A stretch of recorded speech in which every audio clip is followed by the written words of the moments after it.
Today we're continuing to read the brothers Karamazov.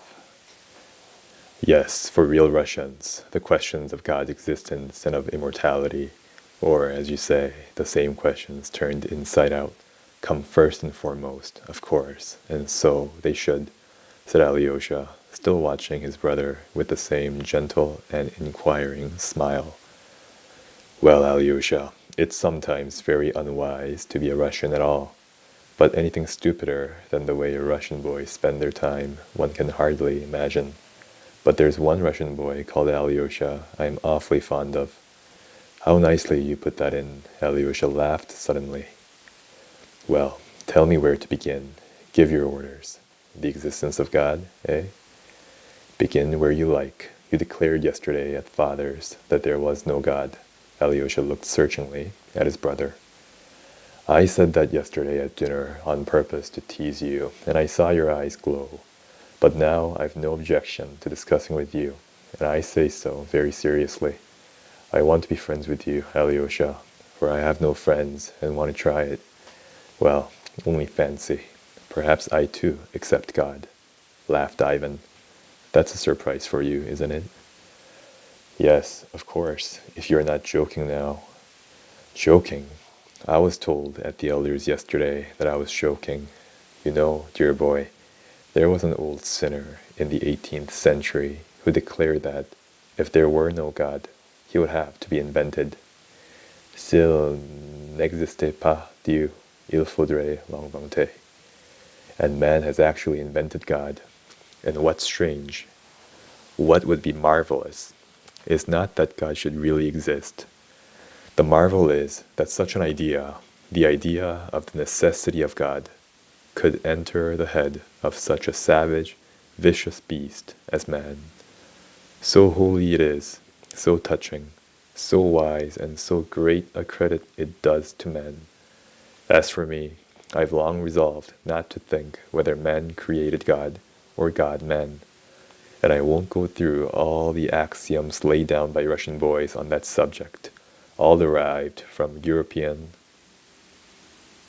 hypotheses. For what's a hypothesis there is an axiom with the Russian boy, and not only with the boys, but with their teachers too.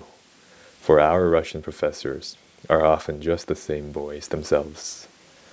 And so I omit all the hypotheses. For what are we aiming at now? I am trying to explain as quickly as possible my essential nature, that is, what manner of man I am, what I believe in, and for what I hope. That's it, isn't it? And therefore, I tell you that I accept God simply. But you must note this.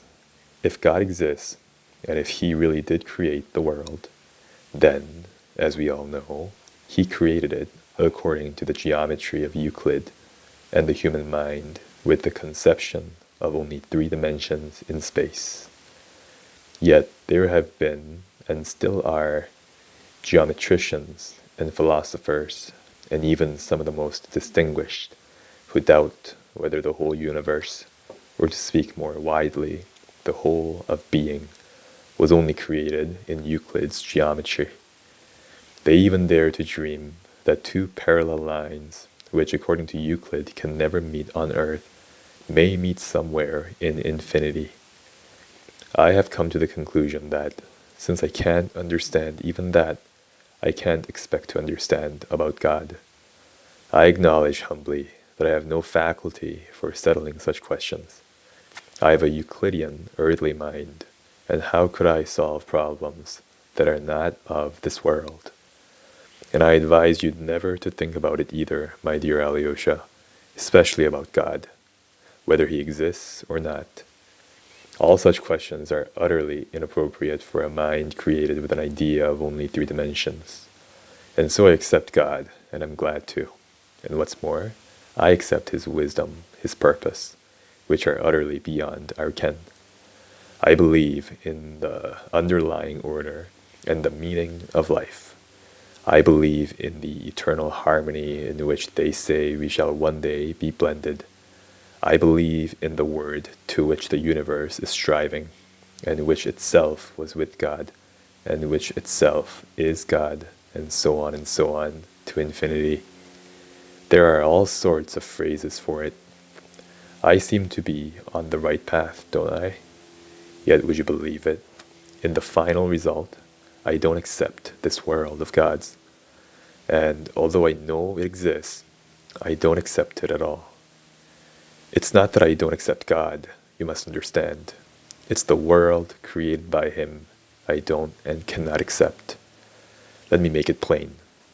I believe like a child that suffering will be healed and made up for, that all the humiliating absurdity of human contradictions will vanish like a pitiful mirage, like the despicable fabrication of the impotent and infinitely small Euclidean mind of man, that in the world's finale, at the moment of eternal harmony, something so precious will come to pass that it will suffice for all hearts, for the comforting of all resentments, for the atonement of all the crimes of humanity, of all the blood they've shed, that it will make it not only possible to forgive, but to justify all that has happened with men. But though all that may come to pass, I don't accept it. I won't accept it. Even if parallel lines do meet, and I see it myself, I shall see it and say that they've met. But still, I won't accept it. That's what's at the root of me, Alyosha.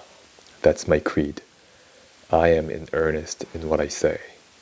I began our talk as stupidly as I could on purpose, but I've led up to my confession, for that's all you want. You didn't want to hear about God, but only to know what the brother you love lives by.